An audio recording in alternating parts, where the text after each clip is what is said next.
dan kecerdasan artifisial ya. Nah, materi hari ini kita membahas tentang konsep dasar kecerdasan artifisial.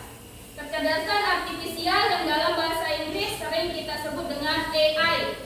Pernah dengar kata AI?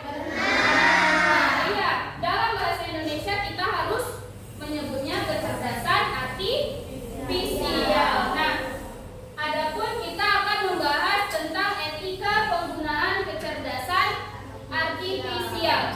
Baiklah, pertama kita tonton dulu yuk video berikut ini. Semuanya lihat ke sini.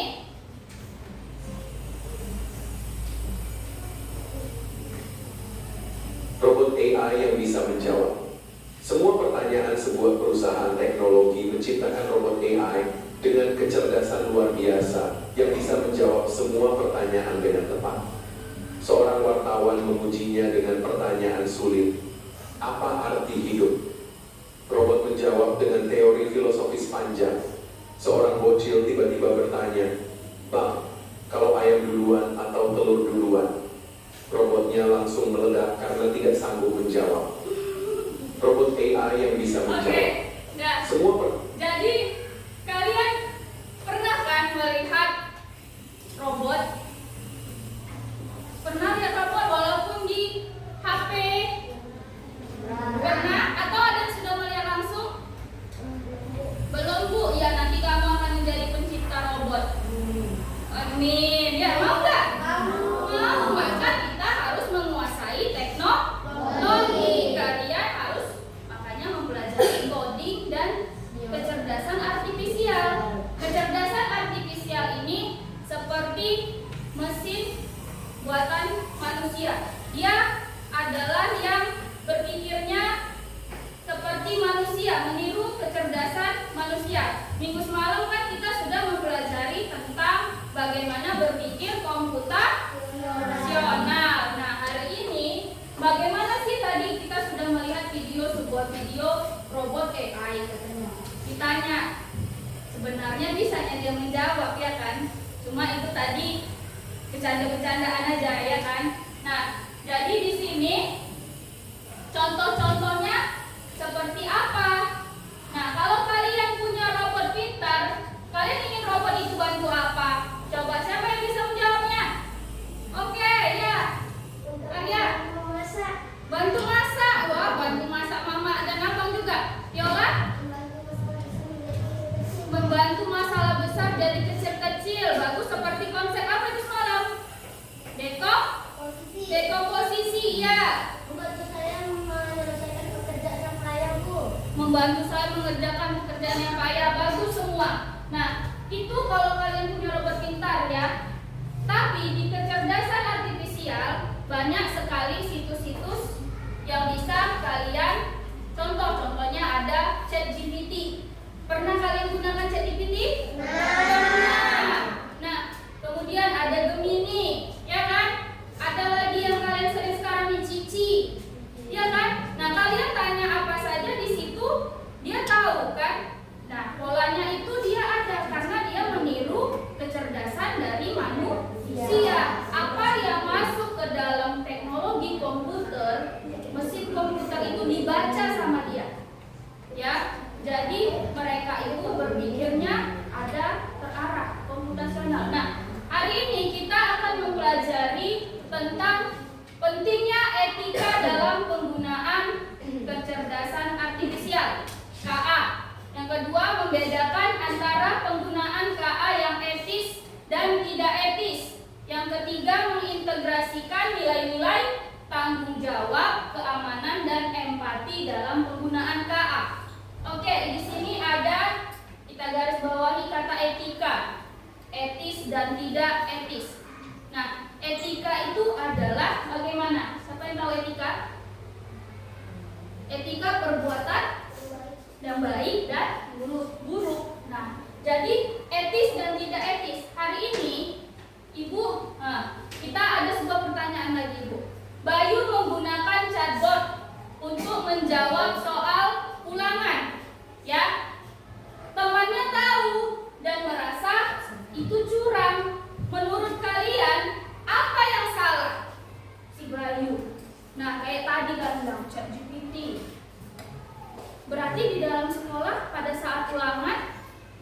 menggunakan chatbot itu untuk jawab soal. Menurut kalian itu apa yang salah? Iya, karena dia menyontek. Iya, karena dia menyontek tanpa tahu bagaimana dia menyalin semua soalnya, ya kan? Padahal pada saat ulangan itu boleh nggak kita menyontek? Enggak, itu harus dengan pikiran sendiri. Nah, jadi apakah menggunakan teknologi selalu baik? Yuk kita cari tahu bersama yuk.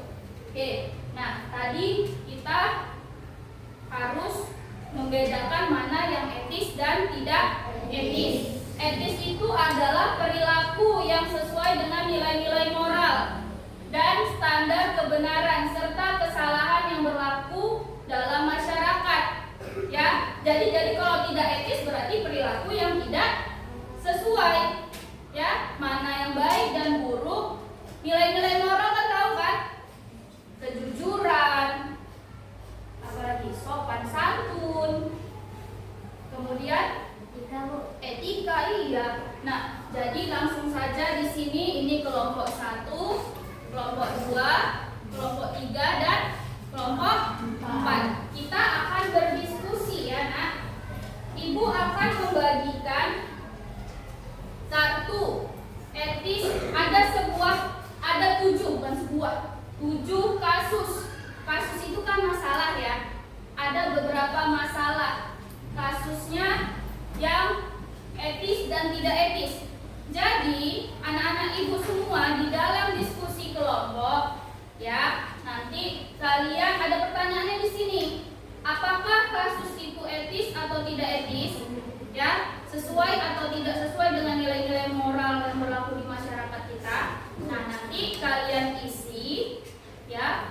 Kalian isi, semuanya bekerja, nanti kita presentasi.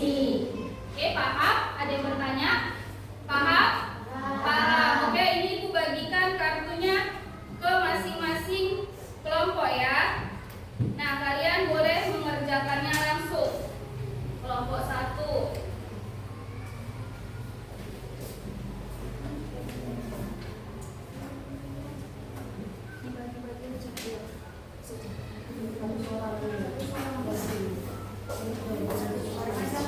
Baca masing-masing kalian.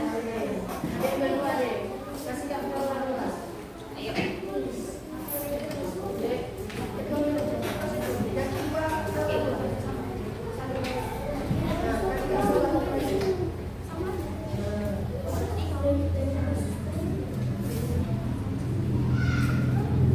Oke, waktunya nggak lama-lama ya, 3 menit saja ya.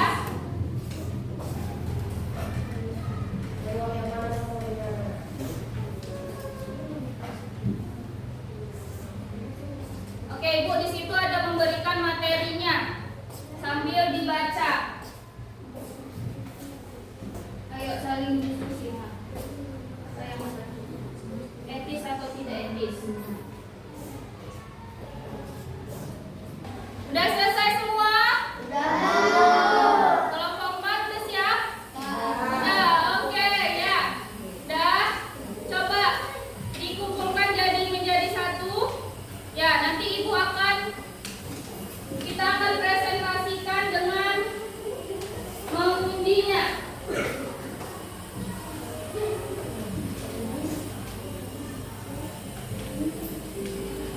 Siapa kelompok yang duluan?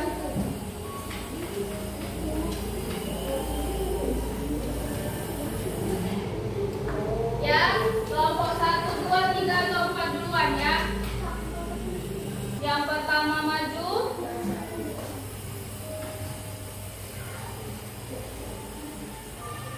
Oke, kelompok 2 pertama maju. Maju semuanya. Ya, bawa kelompok kasus yang 1 dan 2. Kasus dan 2. Itu nak, Nak. Ya, kasus 1 dan 2. Kasus 1 dan kasus 2 aja yang kalian bacakan. Baris sini. Oke. Maju semuanya, Nak.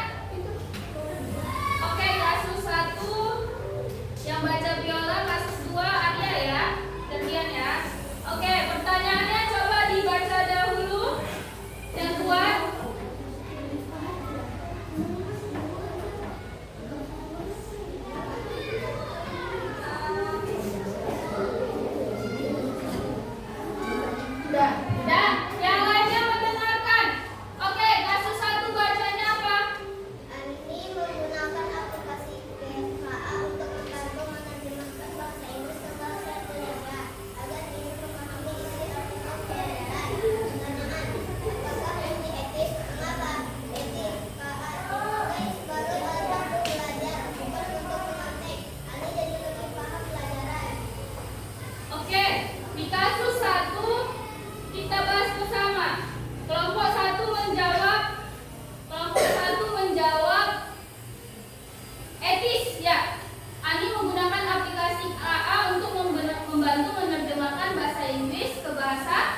Ya,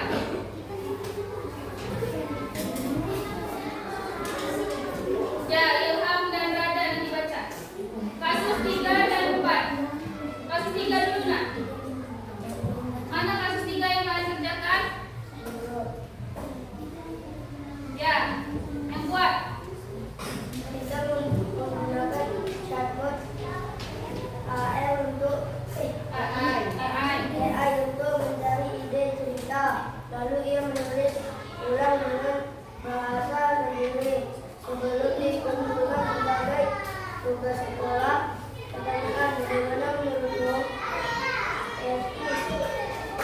AI dipakai untuk investigasi selama tidak terjadi Nyari mentah-mentah. tetap adil. Oke, kelompok 3 menjawab kalau kasusnya Sinta menggunakan chatbot AI untuk mencari ide cerita. Lalu ia menulis ulang dengan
pembelajaran AI nanti kalian pelajari buka-buka sendiri di rumah ya.